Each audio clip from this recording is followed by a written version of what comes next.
자, 아까도 얘기했지만 이 문법책도 역시 마찬가지. 선생님이 이제 시중에 나와 있는 여러 가지 문법책도 많이 보고 했지만 솔직히 선생님의 마음에 드는 게 하나도 없었어요. 알겠죠? 그 이유 중에 하나가 학생들이 솔직히 문법 너무 어려워해요. 특히나 여러분들 이제 교육과정은 이제 더 이상 또 선택도 금방 또 없어져 버렸어요. 이번에 원래 이전에는 고3 때는 엄매 내지는 화작 이런 선택을 할 수 있었거든요. 그래서 엄매 같은 경우가 이제 우리가 일반적으로 알고 있는 문법에 대한 내용을 담고 있고, 반대로 화작은 이제 화법과 작문이라고 해서 일종의 뭐 발표하기, 강연하기, 인터뷰 이런 것과 관련된 내용들이 진행을 했었어요. 알겠죠? 그래서 어느 정도 선택권은 있어서, 물론 사실상 최상위로 가서 선택권이 없기는 해요. 왜? 엄매가 결과적으로 표준 점수가 높다 보니까 최상위권을 노리는 학생들은 무조건 엄매가 필수가 돼버리는 그런 상황이 되기도 했습니다. 실제 강남권 같은 경우도 선생님이 뭐 거의 18년 동안 강남에서 대치동에서 수업을 했었는데, 이때도 보면 처음에 이제 이것이 만들어졌을 때는 학생들이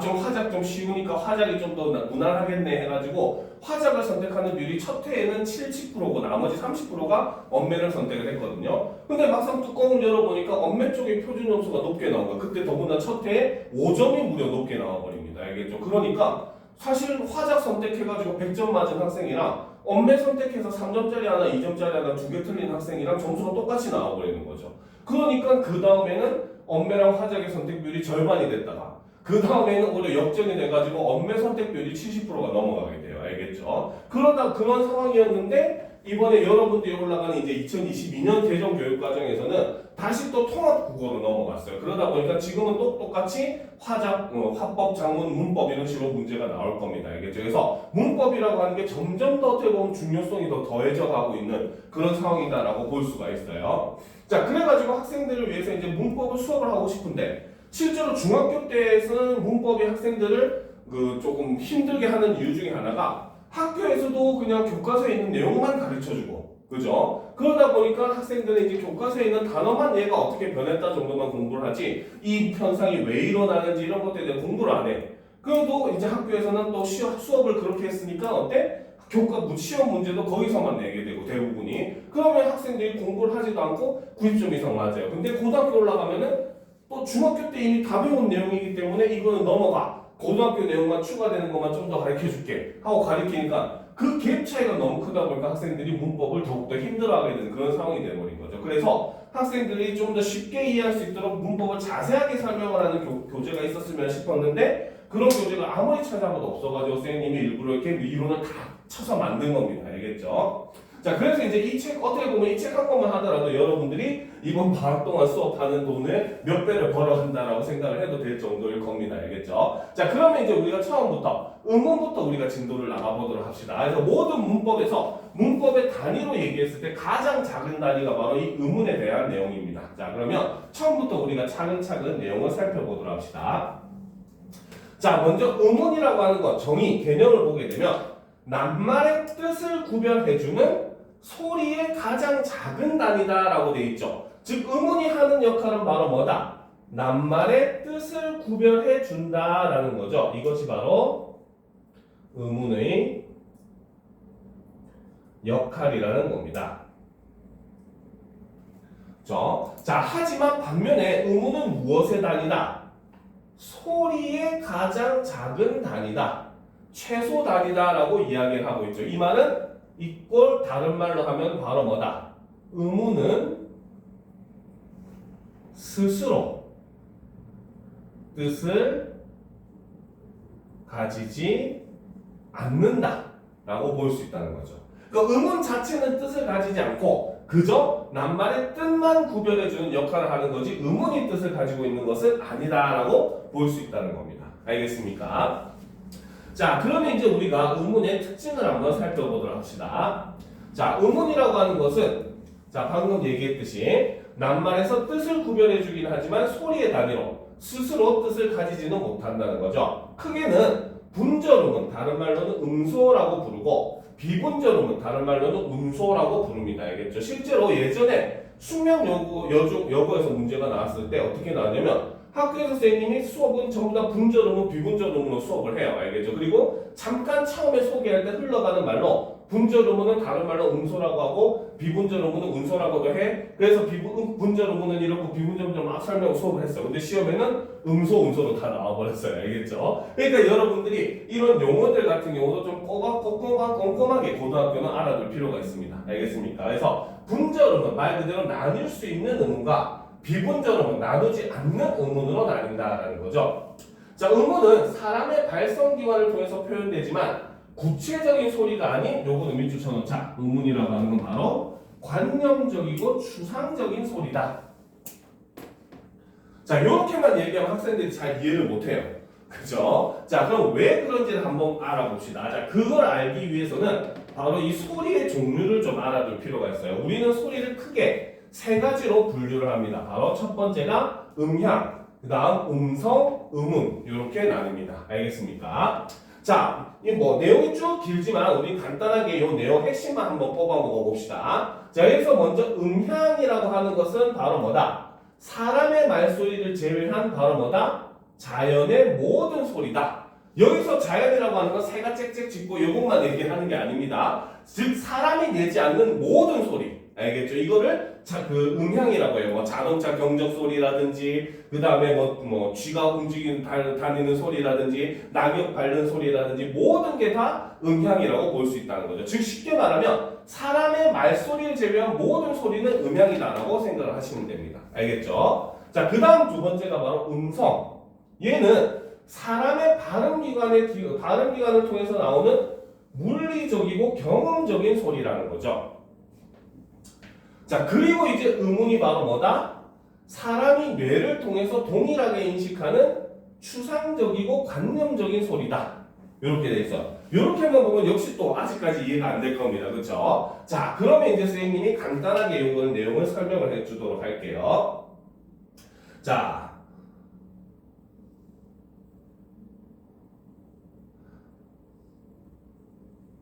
사람의 머릿속에 머리가 있다고 봅시다. 알겠죠? 자, 우리 머릿속에는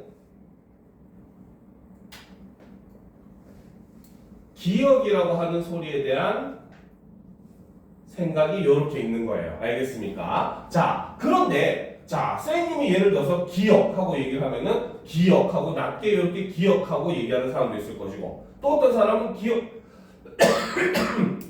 기억해봐 하면 기억하고 이렇게 높게 얘기하는 사람도 있을 것이고, 그렇죠? 어떤 사람은 기억 이렇게 길게 얘기하는 사람도 있을 것이고, 어떤 사람은 기억하고 이렇게 짧게 얘기하는 사람도 있을 거 아니야, 그렇지? 자, 이렇게 똑같은 기억이라고 하는 소리를 얘기하지만 사람마다 높낮이라든지 이런 모습들이 다 다르잖아요, 그렇죠? 이런 걸 우리는 음성이라고 보면 됩니다. 이거는 우리가 직접 듣고 있는 소리다라고 생각을 하시면 돼요, 알겠죠? 자, 그런데 사람들이 이렇게 전부 다 기억을 다르게 발음하지만 우리 머릿속에서는 어때? 아, 쟤는 지금 이 기억을 얘기하고 있구나라고 생각을 하잖아요, 그렇죠? 이 우리 머릿속에서 아, 저거는 똑같이 기억을 가리킨다라고 인지하는 소리, 이게 바로 음운이다라고 생각을 하면 됩니다. 즉 사람마다 다 다르게 발음해도 우리는 이걸 똑같이 인식한다고 했을 때 다르게 발음하는 게 음성, 똑같이 인식하는 게 음운, 이런 개념으로 생각하면 여러분들이 이 부분을 이해하기가 굉장히 쉬워질 겁니다. 알겠습니까? 그래서 기본적으로 음운이라고 하는 건 아무리 사람들이 다른 음성으로서 발음을 하더라도 우리는 똑같은 소리로 인식하게 만들어주는 거, 이거 일종의 음운인 거고, 그렇기 때문에 이거는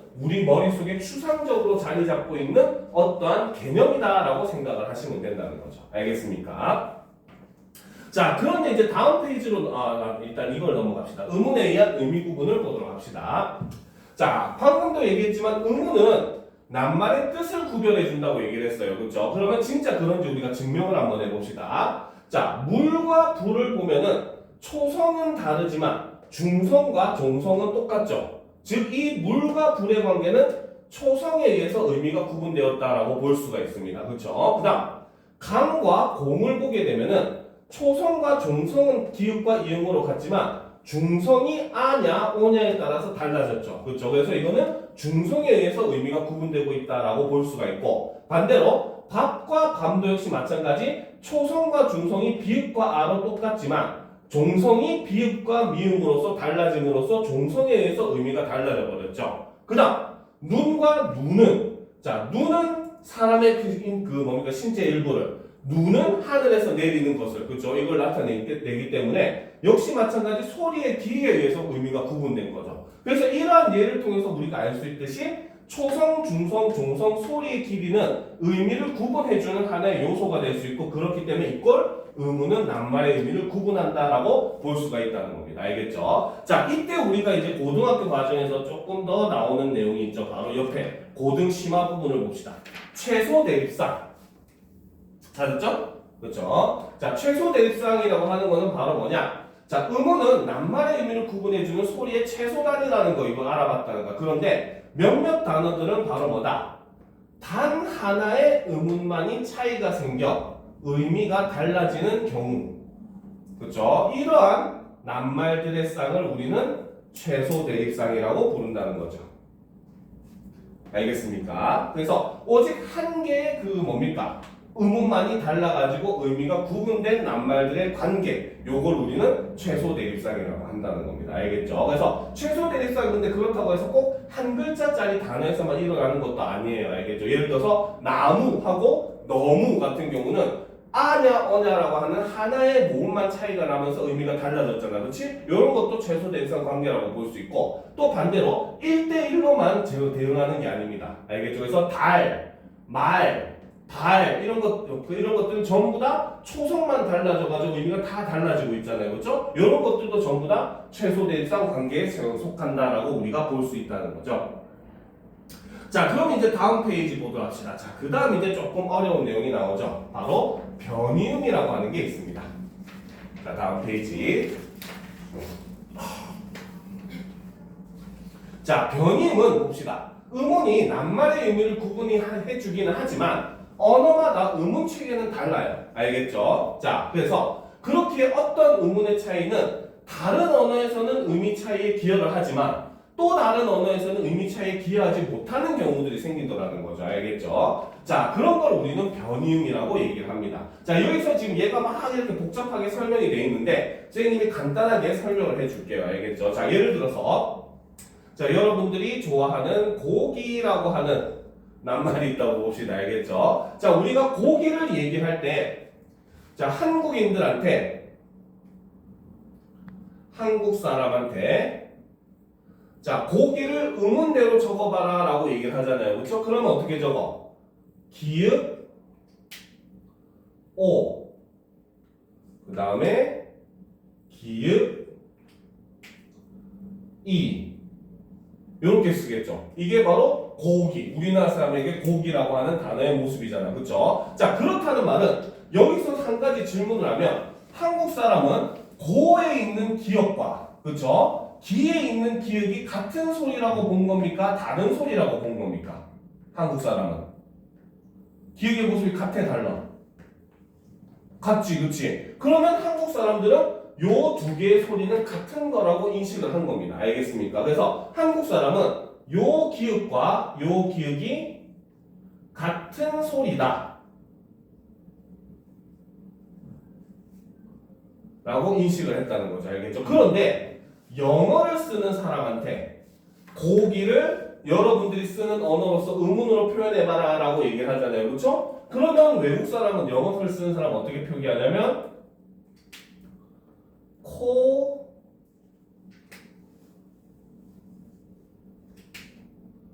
기 이렇게 표기합니다. 알겠죠? 즉, 이 사람은 앞에 있는 기역은 K로 뒤에 있는 기역은 G로 표현을 했잖아요. 그렇죠? 그 말은 영어를 쓰는 사람은 요 두 개를 뭡니까? 다른 소리로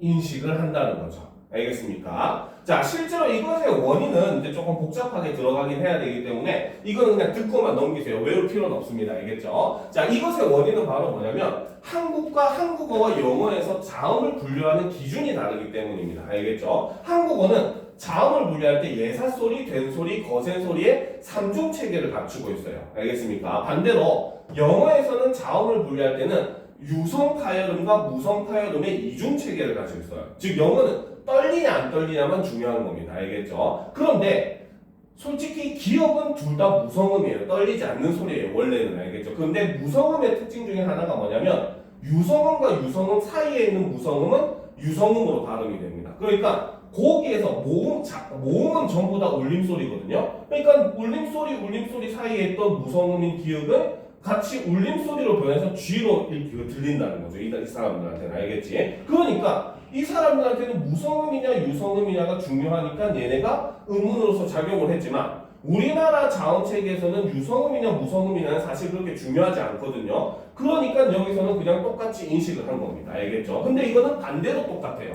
우리나라 사람들은 달, 딸, 탈 하면은 다 구분이 돼요.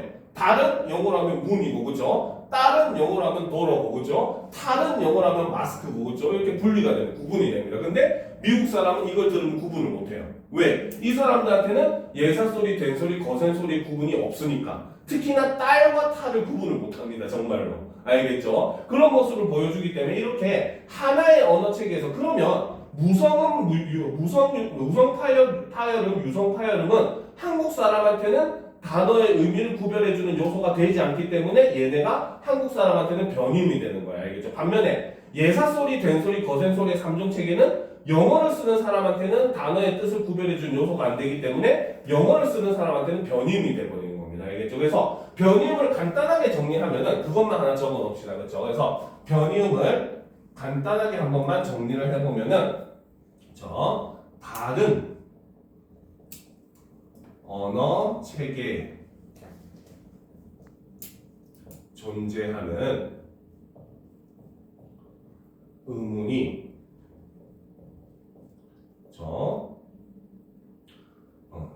또 다른 언어 체계에서 저는 의미 변별을 하지 못하는 것을 우리는 변이음이라고 한다는 거죠. 그러니까 원래 의문이라고 하는 건 의미 변별, 낱말의 뜻을 구분해 줘야 되는데 의문 체계가 달라졌기 때문에 어떤 의문 체계에서든지 존재한다는 건 이거는 사람이 의문을 의식적으로 인식은 가능하다는 뜻이거든요. 근데 이 언어 체계에서 사용하지 않다 보니까 의미 변별을 하지 못하는 걸 우리는 변이음이다라는 말로 사용을 합니다. 알겠습니까? 한때 여기 변이음에 관련된 서술형 문제가 나오는 게 좀 유행을 한 적이 있어. 한 1, 2년 정도. 알겠죠? 그래서 모든 학교 시험에서 갑자기 변이음 문제가 나왔는데 요즘은 좀 많이 사라진, 약간 뜸해진 그런 모습을 보여주긴 합니다. 알겠죠? 자, 그래서 이런 변이음이라고 하는 존재가 있다는 것도 여러분들이 알아두면 굉장히 도움이 많이 될 겁니다. 알겠습니까? 자, 그러면 다음 페이지로 넘어갑시다. 자, 이제 본격적으로 의문의 종류에 대해서 한번, 지금까지 개념을 살펴봤다면 종류에 대해서 한번 살펴보도록 합시다. 자, 먼저 분절음은 음소에부터 한번 살펴봅시다. 분절음은 소리 마디의 경계가 분명히 드러나는 의문을 우리는 음소라고 얘기를 하죠. 바로 분절음문이라고 합니다. 즉 얘는 쉽게 말해 우리가 잘라서 서로 분리를 할 수 있는 의문이다라고 보시면 돼요. 그렇기 때문에 분절음문에는 자음과 모음이 여기에 속합니다. 알겠습니까? 자, 먼저 그러면 자음을 살펴보면 자음은 공기가 발음기관을 지날 때, 자, 핵심은 요거죠. 발음기관의 장애를 받고 나오는 소리가 바로 자음입니다. 즉 음운 부분을 공부할 때 제일 중요한 거는 바로 그 상대가 되는 다른 개념과의 차이점을 알아두는 게 굉장히 중요해요. 알겠죠? 자음과 모음을 구분하는 핵심적인 요소는 둘 다 공기가 발음기관을 지나가지만 자음은 장애를 받고 나는 소리고 모음은 받지 않고 나는 소리입니다. 알겠죠? 자, 그래서 발음기관에 장애를 받고 나오는 소리고 자음은 총 19개가 있죠. 그래서 기본자음 14개, 쌍자음 5개가 있습니다. 알겠습니까? 자, 그러면 이제 자음 분류표를 보도록 합시다. 자, 분류 기준을 밑에 설명을 해놨지만 선생님이 이제 표를 보면서 쭉 설명을 해줄게요. 자, 요걸 하기 위해서는 또 그림이 필요하겠죠.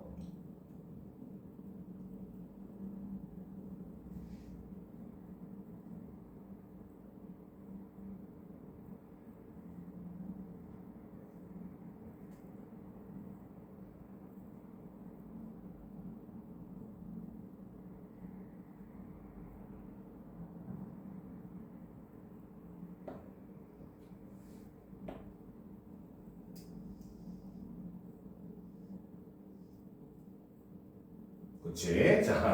자, 요게 사람의 입속이다라고 생각을 해봅시다. 요 혀까지.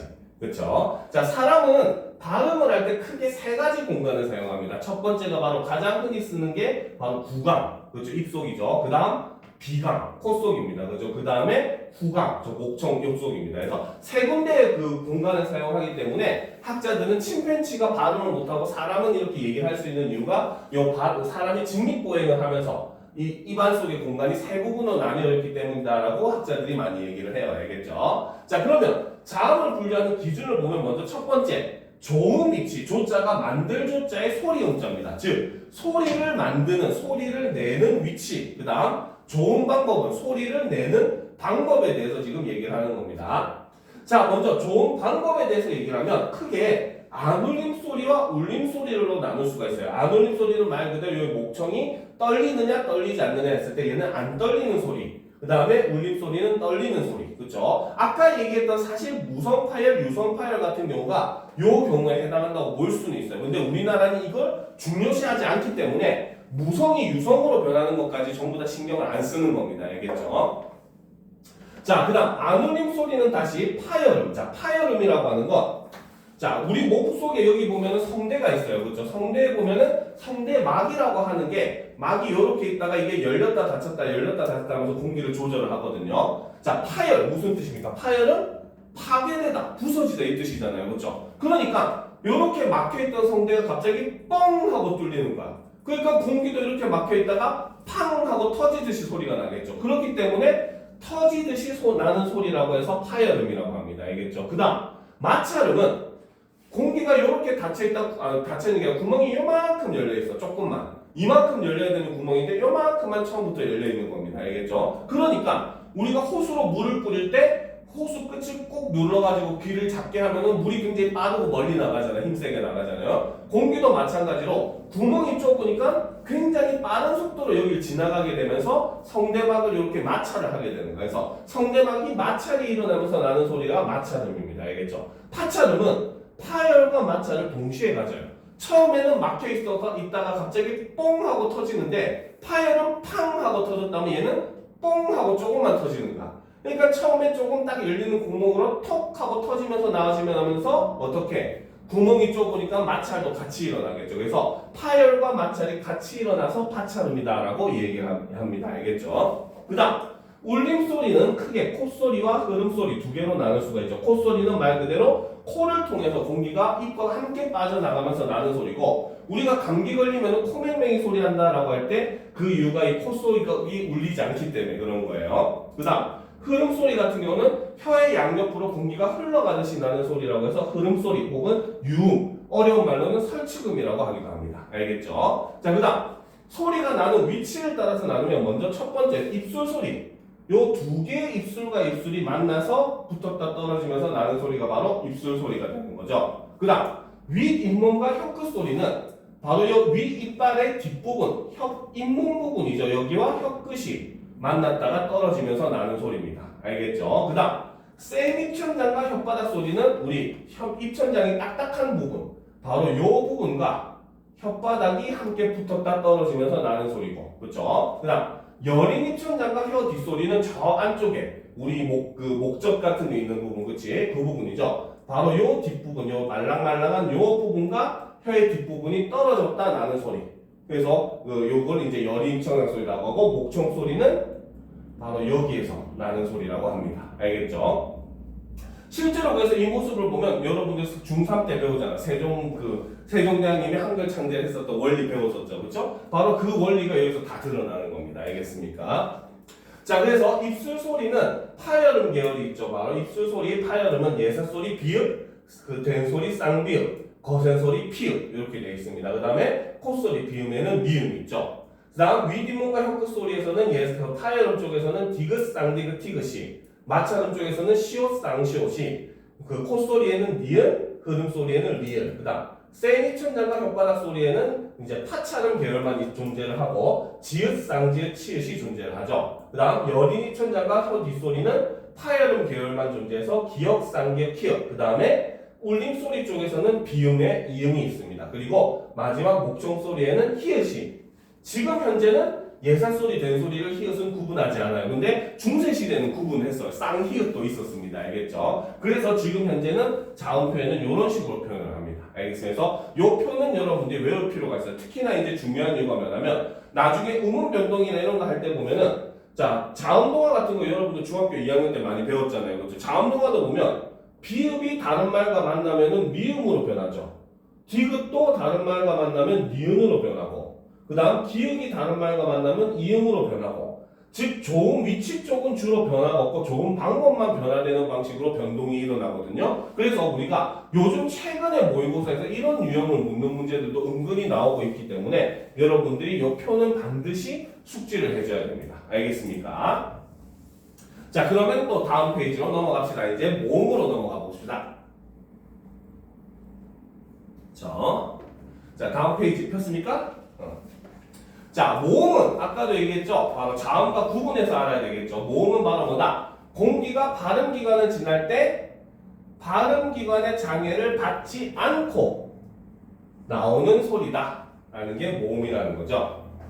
자, 모음은 또다시 우리가 분류를 할 수가 있어요. 바로 단모음과 이중모음으로 분류를 할 수 있습니다. 자, 단모음은 자, 발음을 하는 동안 발음기관의 위치나 모양이 변하지 않는 모음. 우리가 단이라고 하면 바로 뭐야? 하나 혹은 짧다 이런 의미로 해석을 하잖아요. 그렇죠? 그러니까 말 그대로 한 개로 이루어진 모음. 즉 발음 하나의 모음만을 발음하기 때문에 발음기관의 위치나 모양이 변하지 않는다는 거죠. 그러다 보니까 길이도 발음의 길이도 조금 짧게 발음이 되는 그런 모습을 보여줍니다. 자, 혀의 위치에 따라서 혀의 높이에 따라서 이렇게 나누는데 이것의 기준이 바로 뭐냐면 혀의 위치와 혀의 높이를 가르는 기준은 바로 뭐다? 바로 혀의 최고점입니다. 그렇죠? 자, 혀의 최고점이라고 하는 게 바로 뭐냐? 혀가 가장 높이 위치하는 위치를 나타냅니다. 알겠죠?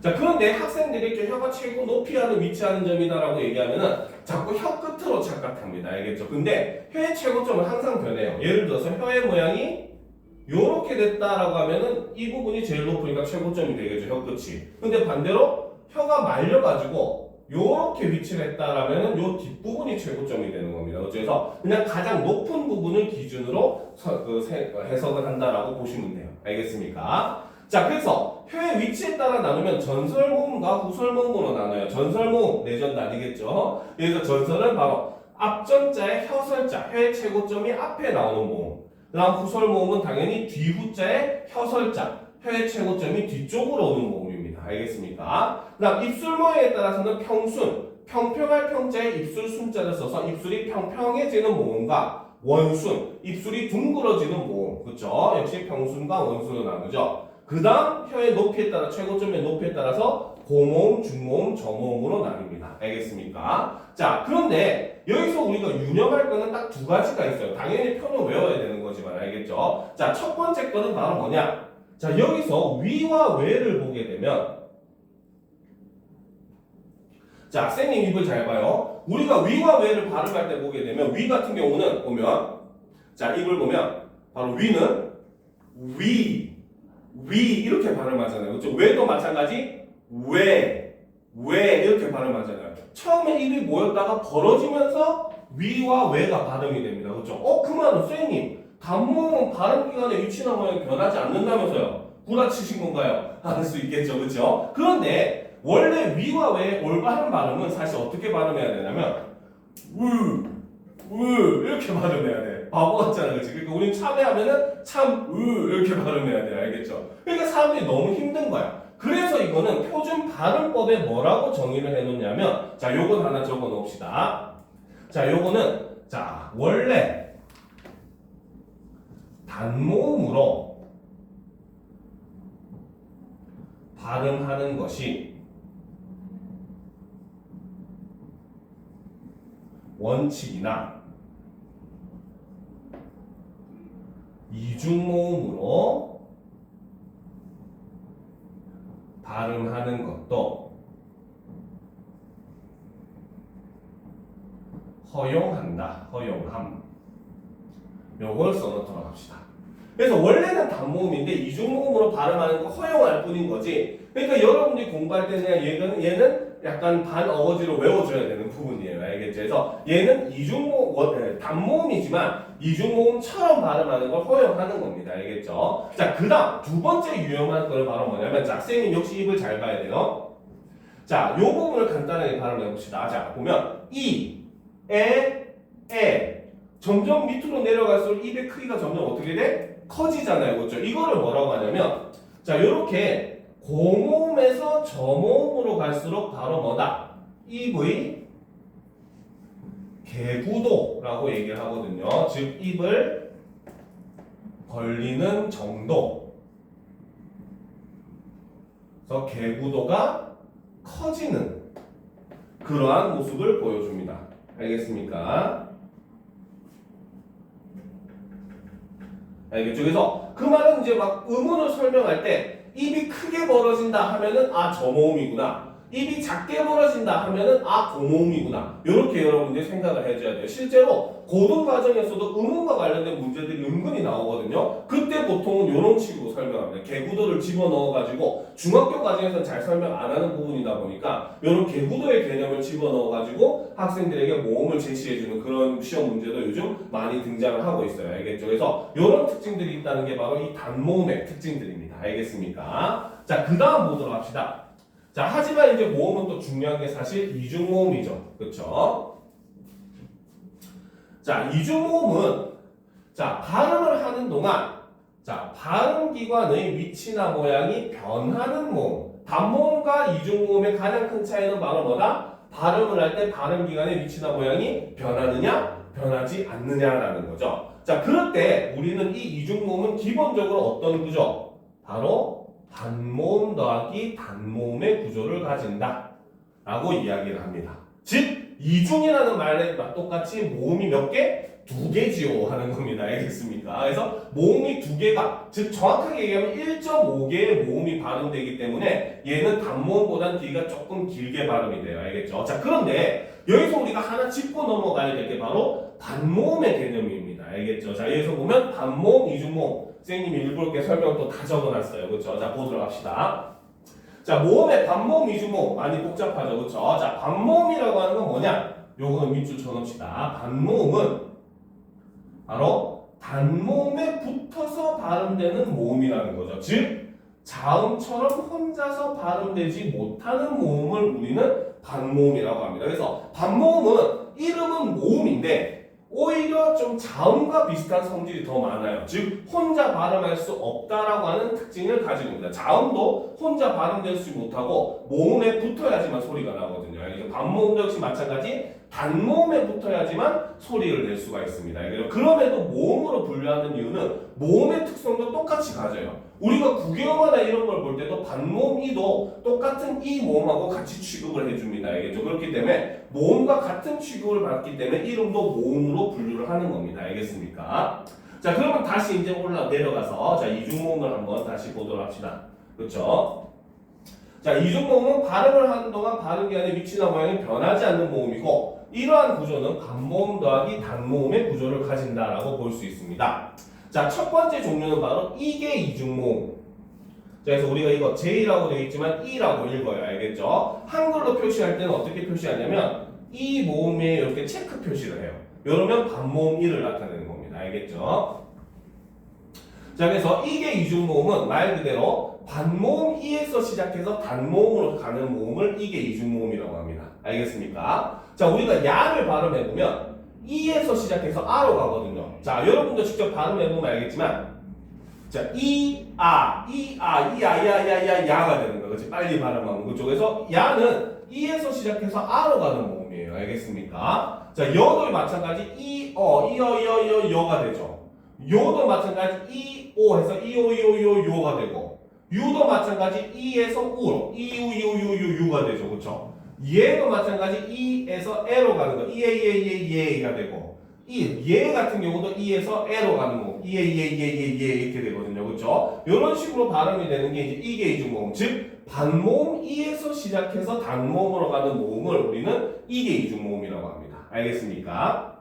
자, 반면에 두 번째 W계 이중모음은 바로 반모음 W. 우리 한국어로 얘기를 하면 오나 우 두 가지 다 얘기합니다. 알겠죠? 오 또는 우에서 단모음으로 가는 이중모음을 W계 이중모음이라고 하죠. 그래서 와 같은 경우에는 오에서 시작해서 아로 가는 모음. 오와 와와 아와가 되는 거고 왜 같은 경우도 오에서 시작해서 에로 가는 이중모음인 거죠. 워 같은 경우는 우에서 시작해서 어로 가는 이중모음인 거고 그 다음 왜 같은 경우도 우에서 시작해서 에로 가는 이중모음이 됩니다. 알겠죠? 그런데 참 아이러니하게도 요 두 개의 발음을 똑같이 우리는 인식을 합니다.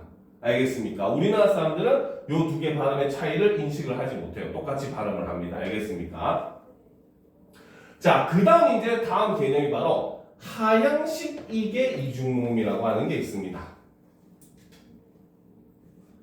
알겠죠? 자, 하향식 이계 이중모음은 얘는 거꾸로 단모음에서 반모음. 지금까지 우리가 이계 이중모음이나 W계 이중모음은 반모음에서 단모음으로 가는 방향이었는데 하향식 이중모음은 단모음에서 반모음으로 가는 거야. 알겠지? 그 말은 자, 단모음에서 반모음으로 가는 걸 하향식이라고 한다면 기존에 우리가 알고 있던 단모음에서 단모음으로 가는 건 굳이 이름을 붙이자면 무슨 식이라고 붙일 수 있겠어? 무슨 식이라고 붙일 수 있겠습니까? 얘가 하향식, 아래로 내려가는 거면 얘는 올라가는 상향식이라고 불러야겠죠. 그래서 얘 같은 경우는 굳이 따지자면 상향식이다 라고 우리가 분류를 합니다. 알겠죠? 근데 다 대부분이 상향식이다 보니까 상향식은 원래는 잘 구분을 안 했어요. 솔직하게 얘기를 하면 알겠죠? 그런데 참 역설적이게도 국어가 자꾸 어려워지다 보니까 학생들한테 안 가르쳐준 걸 자꾸 묻는 문제들이 등장을 하거든요. 그래서 갑자기 어느 날 모의고사에 어떤 문제가 나왔냐면 이 하향식 이계 모음 이중모음을 얘기를 하면서 이와 반대 개념으로 얘네들을 상향식 이계 이중모음으로 분류를 해서 설명하는 보기를 이용한 모의고사 문제가 나온 적이 있어요. 알겠죠? 그러니까 이런 식으로 여러분들이 분류할 수 있다. 즉 문법이 어려워진다는 건 사실 다른 게 아닙니다. 솔직하게 얘기를 한다면 알겠죠? 나중에 여러분들이 의문의 변동을 고등학교 과정에서 어떻게 변하는가 쭉 최신 트렌드는 어떤가를 나중에 선생님이 다 수업에 집어넣어서 해줄 건데 그 트렌드를 배우다 보면 어떤 차이점이 생기냐면은 우리가 여러분들이 학교에서 배우는 건 학교 문법이라고 얘기를 해요. 알겠죠? 근데 정확하게 얘기를 하면 이 학교 문법이 정답은 아닙니다. 솔직하게 얘기를 하면. 알겠죠? 물론 여기에서 뭐 국문학과를 갈 학생이 없겠지만 대부분이 그렇죠? 국문학과에 딱 가게 되면 처음으로 교수님들이 하는 말 중에 하나가 뭐냐면 지금까지 배운 건 하나의 이론에 불과하다. 다 잊어라. 이거부터 시작을 하거든요. 알겠죠? 그래서 요즘 문법이 자꾸 어려워지다 보니까 어떤 방식을 쓰냐면 바로 학생들에게 안 가르쳐주는 원래는 하나의 이론으로서 이제 문법을 이렇게도 설명할 수 있다라고 하는 그런 이론들을 끄집어 와가지고 기존의 이론을 좀 다른 방식으로 여러분 학교 문법을 다른 방식으로 설명을 해주는 그런 유형의 문제들이 요즘 많이 등장을 하고 있고 그러다 보니까 학생들이 자꾸 혼란을 느껴가지고 어렵게 느낄 수밖에 없는 거거든요. 알겠죠? 그러니까 선생님이 그런 걸 좀 차근차근 집어넣어서 다 설명을 해줄 거고 그러기 위해서는 여러분들이 반모음의 정제 같은 경우는 굉장히 잘 알아둬야 됩니다. 알겠습니까? 그래서 반모음이라고 하는 것들이 요즘 굉장히 좀 핫하게 여러분들 문법 문제를 어렵게 만드는 요인 중에 하나로 많이 작용을 하고 있으니까 이런 개념 잘 알아두도록 합시다. 알겠습니까? 자, 그래서 여기까지가 바로 자음과 모음, 분절 의문에 대한 설명이었어요. 자, 그럼 이제 다음 페이지로 넘어갑시다. 자, 비분절 의문, 이제 운소 여기까지만 하면 이제 의문에 대한 일단 기본적인 개념은 이해를 하고 하게 되겠죠. 자, 비분절 의문을 보게 되면은 자, 소리 마디 경계가 분명히 드러나지 않는 의문을 바로 비분절 의문, 운소다라고 얘기를 하죠. 얘는 즉 뭡니까? 소리의 길이는 다른 의문과 분리를 할 수 없는 의문이기 때문에 비분절 의문이다 얘기를 하죠. 바로 소리의 길이, 억양 이런 것들이 비분절 의문에 속합니다. 자, 소리의 길이의 개념은 우리말 중에서는 발음이 같아도 단음과 장음의 발음 길이를 통해 의미를 구분하기도 한다는 거죠. 예를 들면 눈 하면 사람의 신체 기관을, 반면에 눈 하면은 기상현상의 일종을 나타낸다라고 볼 수 있습니다. 자, 그런데 자, 여기서 이제 중요한 게 하나가 있어요. 자, 소리 길이의 특징을 보게 되면 자, 소리의 길이는 기본적으로 뭐다? 긴 소리는 낱말의 첫 번째 음절 모음에서 실현이 됩니다. 요거 굉장히 중요합니다. 알겠죠? 무조건 낱말의 첫 음절 모음에서 실현이 됩니다. 알겠습니까? 자, 예를 들어서 우리가 하늘에서 내리는 눈이라고 하는 단어를 쓰면은 이제 발음기로 쓰면 눈. 이렇게 쓸 거 아니에요. 그렇죠? 요거를 의문으로 쓰게 되면 어떻게? 니은. 오에다 요 장음 표시가 들어가요. 그 다음에 니은. 요렇게 표시를 합니다. 알겠습니까? 그렇기 때문에 모든 장음은 항상 첫 번째 음절에서 실현이 돼요. 예를 들어서 이제 그 돈이 많은 사람을 부자라고 얘기를 하거든요. 그렇죠? 그래서 부자 같은 경우도 그러면 얘기를 할 때 보면 그죠?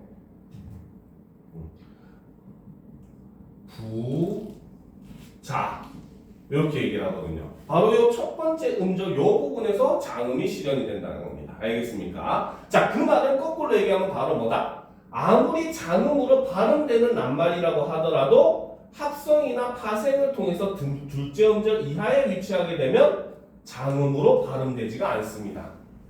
알겠죠? 이것도 굉장히 중요하죠. 예를 들어서 하늘에서 내리는 눈으로 우리가 합성어를 만들어 봅시다. 자, 눈과 사람이 합쳐지면은 우리는 이것을 눈사람 이렇게 얘기하잖아요. 그렇죠? 근데 이때는 뭐야? 길게 발음되는 눈이 여전히 첫 번째 음절이 있잖아요. 그렇죠? 그죠? 그러니까 이때는 장음이 그대로 사용이 돼서 눈, 사람, 정확하게는 사람 이렇게 읽어집니다. 알겠습니까? 그런데 한박이라고 하는 말과 스테이크 생각하면 안 돼요. 자, 한박이라는 말과 눈이라고 하는 말이 합쳐져서 한박눈이 되면 이때는 길게 발음되는 눈이 마지막 세 번째 음절 둘째 이하에 왔잖아요. 그렇죠? 이때는 발음 기호로 쓸 때도 그냥 한박눈 한박눈하고 이렇게 짧게 발음이 됩니다. 알겠습니까? 그렇기 때문에 아무리 장음이라고 하더라도 얘가 합성이나 파생이 일어나서 둘째 이하의 위치에 오게 되면은 길이가 짧아집니다. 알겠죠? 이런 것들은 고등학교 과정에서 묻기가 굉장히 좋은 요소들이에요.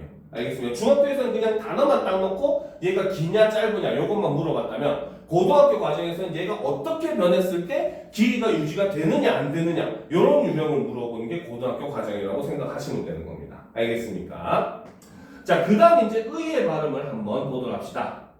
자, 이중모음 의 같은 경우는 굉장히 발음이 좀 복잡한 놈이죠. 자, 의의 발음을 한번 보면은 자, 의는 총 4가지로 발음이 돼요. 알겠습니까? 자, 첫 번째로 보게 되면 자, 초성에 자음이 오는 경우에는 무조건 이로 발음합니다. 알겠습니까? 자, 얘는 무조건 이로만 발음을 해야 돼요. 알겠습니까? 자, 두 번째. 첫 음절의 의는 역시 마찬가지 무조건 의로만 발음을 합니다. 그래서 요 두 가지 경우 같은 경우는 뭐다? 발음이 고정이 되어 있는 부분이죠. 다른 걸로 발음을 할 수가 없어요. 알겠죠?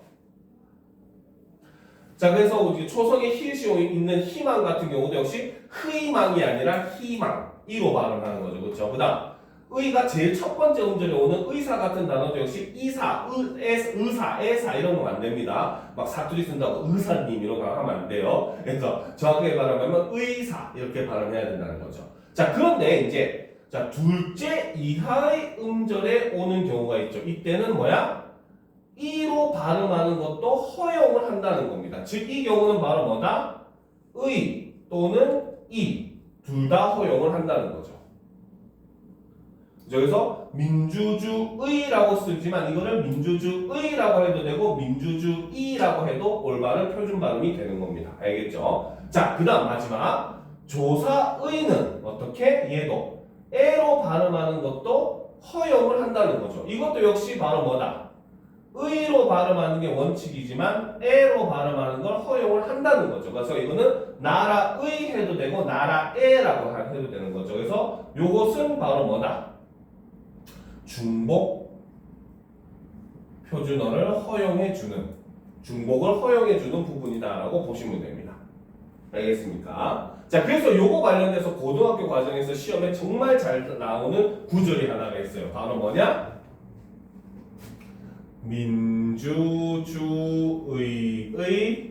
민주주의의 여기 시험에 정말 잘 나오는 단어입니다. 의의 발음 부를 때, 그렇지? 자, 이 경우는 바로 뭐야? 여기서 민주주의 할 때 요 의는 바로 한 개의 단어에서 둘째 이하의 음절에 왔으니까 얘는 의 또는 이로 발음을 해도 되는 놈이라는 거죠. 그렇죠? 그 다음 여기에 있는 의는 바로 뭡니까? 민주주의 의라고 하는 관용격 조사로 사용됐잖아요. 그렇죠? 이때는 조사의이기 때문에 의로 발음해도 되고 에로 발음을 해도 되는 거죠. 그렇죠? 자, 그런데 여기서 이제 주의할 거는 얘는 바로 어절의 첫 소리잖아. 그렇지? 그렇기 때문에 얘는 무조건 의로 고정이 되는 거죠. 그죠? 그리고 그 다음 의 할 때 이 두 번째 의는 역시 바로 뭐다? 마찬가지 둘째 이하의 음절이니까 의 또는 이로 중복을 허용하는 겁니다. 알겠죠? 그렇기 때문에 이 낱말의 구절의 발음으로 올바르지 않은 것을 골라라라고 했을 때 얘가 바뀌게 되면 무조건 틀리게 되는 겁니다. 무슨 말인지 알겠죠? 그래서 어떤 부분이 고정되느냐 이런 걸 여러분들이 유념해서 보면은 그렇게 사실 어렵지는 않은 내용이 되는 거예요. 알겠습니까? 자, 그래서 여기까지가 바로 우리가 우리나라에 있는 그런 의문에 대한 그런 간단한 개념들 이런 것들을 우리가 수업을 했고 다음 시간에 이제 이어가지고 이를 통해서 의문의 변동에 대해서 얘기를 할 건데 자, 그 전에 여기서 보면 자, 소리의 길이로 의문이 낱말의 뜻이 구별되는 낱말들 이렇게 쭉 예를 적어놨거든요. 그렇죠? 정말 밑에 예를 보면 말도 안 되는 예를 선생님이 일부러 갖다 붙여놔서 보면 말 하면은 동물의 한 종류 말 하면은 사람이 하는 말인데 해석을 뭐라고 돼 있어? 사람의 말은 끝이 없으니까 긴 소리, 동물의 다리는 그냥 4개밖에 없으니까 짧은 소리 이렇게 해놨잖아요. 그렇죠? 정말 말도 안 되는 이유지만 여러분들이 이렇게 하면 그나마 좀 잘 기억하기 때문에 좀 외우기 쉬우라고 일부러 말도 안 되는 설명들을 좀 적어놨어요. 그래서 이런 방식으로 여러분들이 외우면은 요 정도는 충분히 쉽게 외울 수가 있고 요렇게 쉽게 요 정도만 외워두면 웬만한 게서 여러분들이 소리의 길이 문제는 다 맞출 수가 있습니다. 알겠습니까? 그래서 여러분들한테 도움되라고 이렇게 해놨으니까 여러분들이 한번 그냥 읽어보면 도움이 될 겁니다. 알겠죠? 자, 이번 시간 수업 여기까지 하고 지금 또 55분 정도 됐으니까 10분 정도 쉬었다가 이어서 가도록 합시다.